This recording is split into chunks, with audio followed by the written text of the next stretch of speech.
You always got to reverse engineer that thing. How did they do it?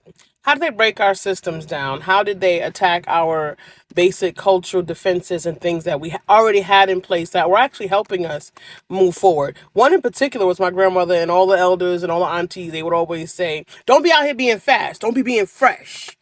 Little girls, keep that nickel between your knees." Those are the things that we kind of would say in the community to kind of implant, you know, a concept that certain behavior was unacceptable in our community. It's not a norm. We're not going to normalize this behavior. But you know what? When they said the devil deceived the whole world, they came back with something that made sense, right? But it was really diabolical because it hit a certain nerve, right? They said, "Oh, no slut shaming." What you mean, no slut shaming? First of all, you ain't got no business being fast if you're a little girl.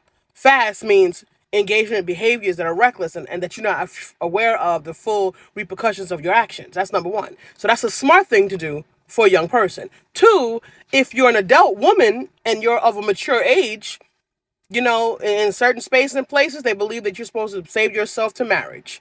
But if you choose not to, it's not something that you should be broadcasting for the world to see.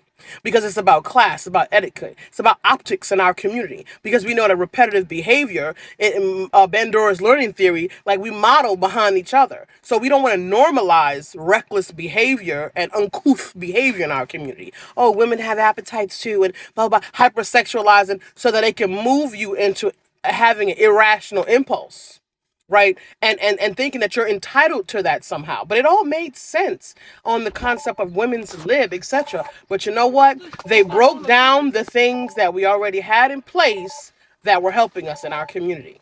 So we're going to come back on that. Let's look at that. Let's look at those tools and mechanisms that were in place that were affecting breaking down our systems that were actually helping us. So yeah, it's not about slut shaming. It's about class, about the optics for our community.